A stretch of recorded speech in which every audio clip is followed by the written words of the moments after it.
Hi, my name is Cold Beer, and let's start with Dave the Diver. This is a casual single-player adventure RPG featuring deep-sea exploration and fishing during the day and sushi restaurant management at night. Here you will dive into the ever-changing blue hole and use a harpoon and other weapons to catch fish and other various unlucky creatures. You will upgrade and forge equipment with collected resources and sushi restaurant profits to prepare for the dangers that lurk in the unknown. Here you will also meet quirky but lovable characters and a story full of jokes and other humorous scenes. The game is a combination of pixel and 3D graphics that provide an interesting and original art style. The adventure is set in the real marine environment of a blue hole, filled with over 200 kinds of sea creatures, so catch and make sushi from all of them. Ready or not?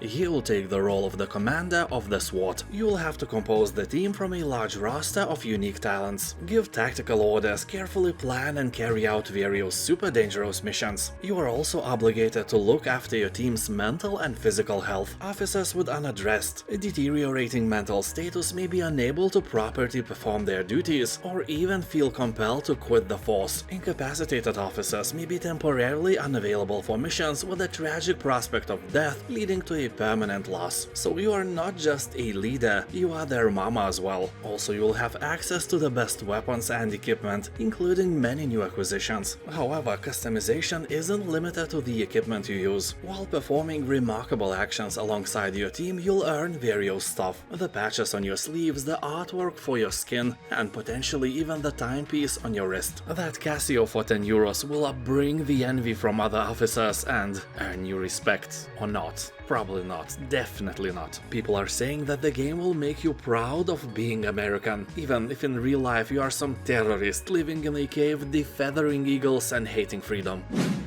Superliminal.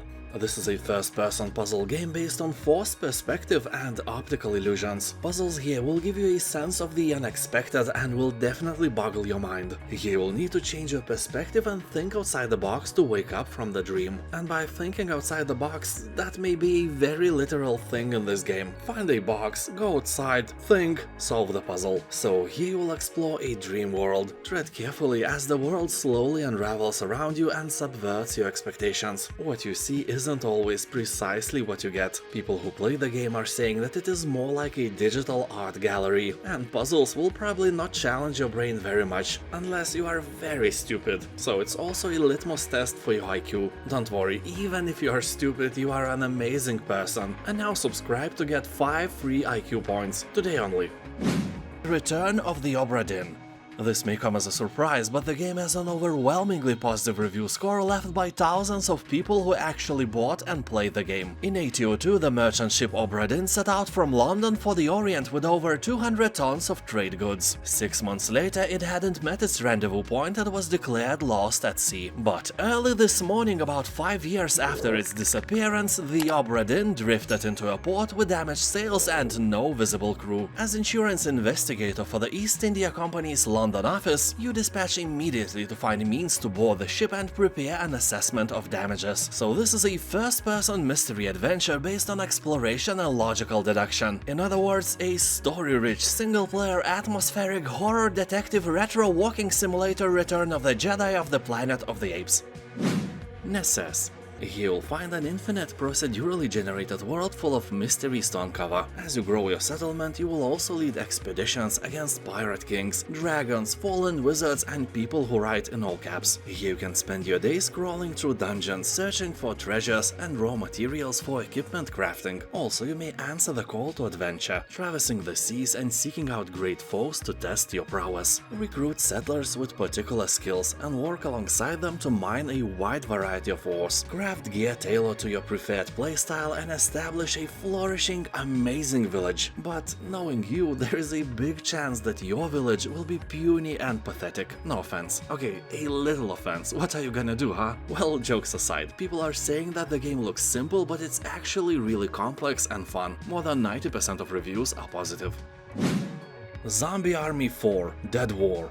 Hitler's hordes are back for more. Abominable occult enemies, epic weapons, and a harrowing new campaign for 1 to 4 players await you in 1940s Europe, as you will have to fight to save humankind from undead Armageddon. The game offers huge new levels where you uncover a sinister plan that takes you across Italy and beyond. You will fight the forces of darkness in corpse-riddled canals, survive a zombie zoo, and journey to dark, inexplicable places no person has been before and live to tell the tale. The game is also armed with the old good X-ray kill camera. You can watch in slow motion as bullets, bombs, and other stuff destroy bones and flesh in a see-through vision. Ain't gonna lie, that is really satisfying. And when zombies surround you, you can fight back in melee combat as well. Game has a very positive review score, and the only thing people are mainly complaining about is that this is a third-person only game. No first-person shooting action here, sadly. The Elder Scrolls V Skyrim Special Edition. This version with upgraded graphics was released 7 years ago, and it still has about 25,000 players in game simultaneously at all times. By player count on Steam it holds 46th place among all the games. That shows how huge and popular this game is. There is no doubt that Skyrim is a masterpiece of open world games, and in my opinion it was decrowned from the throne of the best game in the field only by the third Witcher. By now it is of course a bit outdated, but it still lets you dive into a huge fantasy world and explore incredible places. Skyrim is single player only. There is no bullshit of other players invading your game like in Elden Ring, no other gamers walking around like in Diablo 4 when you just try to accomplish single player campaign. Here you are alone, and everything is done for your personal pleasure. You can become a warrior, mage, assassin, or drug addict. You know, it's up to you. Skyrim is like a great book where you are the main protagonist. Superhero to be fair, but the lore is super deep. Stories, especially for guild quests, are great, and if you never played it, just do it. Machinarium. This is one of the cutest and coolest puzzle games I have ever played, although keep in mind that it will truly test your IQ. Puzzles here are really hard. Well, they are all crackable, but if you are not a die-hard puzzle fan, it may be a challenging brain sport for you. The world of Machinarium is populated only by robots of various forms and functions. One of the most interesting places in this world is the old, rusty and legendary city where the game takes place. You will have to get rid of wicked robots, save the mayor of the city and also your robot girlfriend. A dream of yours, I know. It's a wonderful game and it has an overwhelmingly positive review score on Steam as well. Space Marine Anniversary Edition. Long time ago, like 10 years from now, I was running a blog in Lithuanian about video games. I had about 2,000 followers on Facebook, and one of those followers gave me the key for Space Marine, saying that I must try the game. I was really skeptical, but decided to try. So I installed it in the early morning and I literally played it for 10 hours straight till I finished the game. The fun fact was that I was at work that day. Nobody noticed. Anyway, the game was really awesome, I was enjoying it very much. And yeah, it is short but really entertaining. Although be sure that you play with a gamepad, it's way more fun this way. Also, it makes no sense for this game to cost 45 euros when it's not on sale. It's more than 10 years old, what is wrong with their marketing? Anyway, with this version of the game you will get all the DLCs and other separately sold items such as armor sets, relic weapons and maps.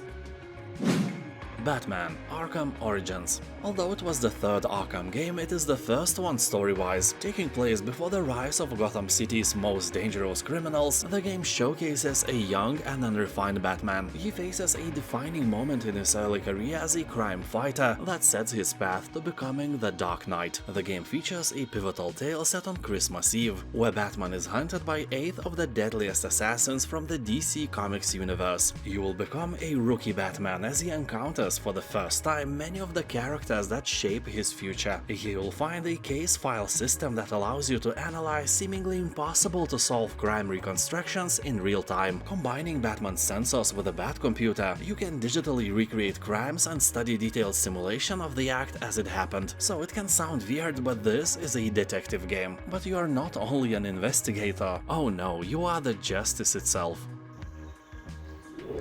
And now thank you for watching, have a nice day, and I'll see you next time. Bye.